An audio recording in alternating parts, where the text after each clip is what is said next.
ಒಂದು ವಿಷಯ ಇತ್ತು, ಅದು ನಮ್ಮ ನಿರ್ಮಾಪಕರ ಬಗ್ಗೆ. ಸರ್ ದಯವಿಟ್ಟು ವೇದಿಕೆ ಮೇಲೆ ಬರ್ಬೇಕಂತ ರಿಕ್ವೆಸ್ಟ್ ಮಾಡ್ತಾ ಇದೀನಿ. ಅನೀಶ್ ಅವರಿಂದನೇ ಮಾತು ಶುರು ಮಾಡಿ ಸರ್. ಎಲ್ಲರಿಗೂ ನಮಸ್ಕಾರ. ಅನೀಶು, ನಾನು ಒಂದು ಕಥೆನೇ ಇದೆ ಈ ಸಿನಿಮಾ ಮಾಡೋದಕ್ಕೆ ಹಿಂದೆ. ನಾನು ಅನೀಶು 16ನೇ ವಯಸ್ಸಲ್ಲಿ ಕ್ರಿಕೆಟ್ ಗ್ರೌಂಡಲ್ಲಿ ಪರಿಚಯ ಆದವ್ರು. ನಾವು ಸಿನಿಮಾ ಮಾಡೋದು ಆಗ ಉದ್ದೇಶ ಇರಲಿಲ್ಲ.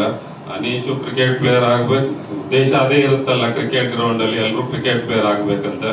ಸರಿ, ಅಲ್ಲಿ ಕಟ್ ಮಾಡಿದ್ರೆ 22ನೇ ವಯಸ್ಸಲ್ಲಿ 22 ಇಯರ್ಸ್ ಏಜಲ್ಲಿ ಇರಬೇಕು.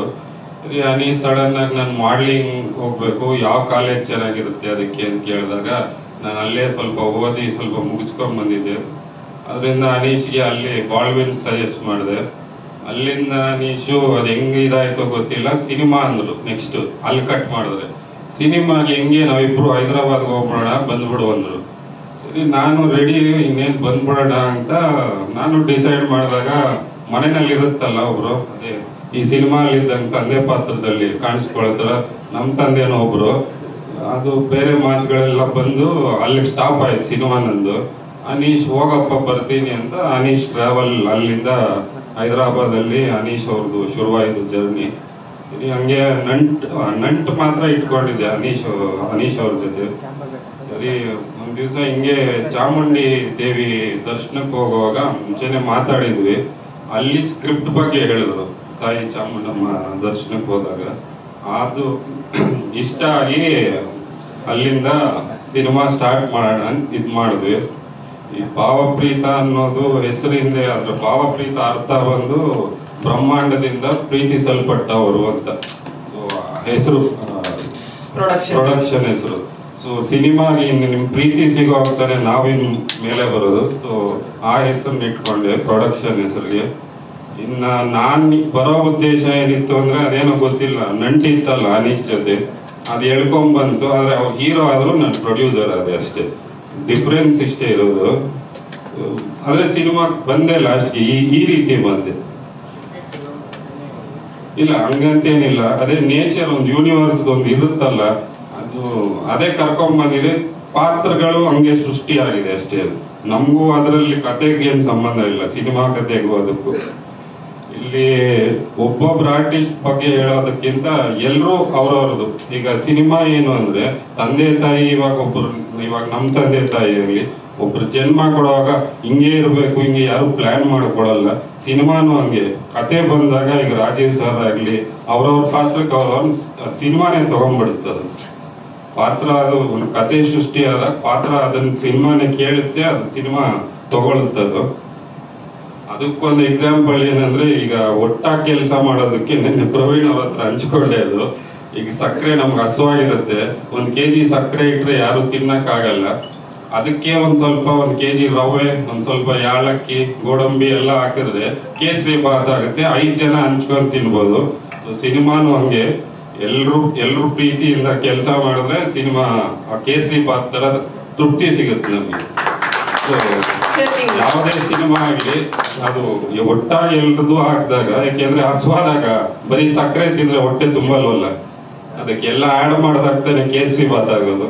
ಸೇಮ್ ಸಿನಿಮಾ ಆಗ್ಲಿ ಸಂಸಾರ ಆಗ್ಲಿ ಎಲ್ಲ ಸೇರಿ ಅವ್ರವ್ರ ಪಾತ್ರ ಅವ್ರವ್ರು ನಿರ್ವಹಿಸಿದ್ರೆ ಚೆನ್ನಾಗೇ ಇರುತ್ತೆ ಕೇಸರಿ ಬಾತ್. ನನ್ಗೆ ಸ್ವಲ್ಪ ಬರುತ್ತೆ ಸರ್, ಅಡುಗೆ ಮಾಡ್ತೀನಿ, ಎಲ್ಲ ನಮ್ಮ ತಾಯಿ ಆಶೀರ್ವಾದ.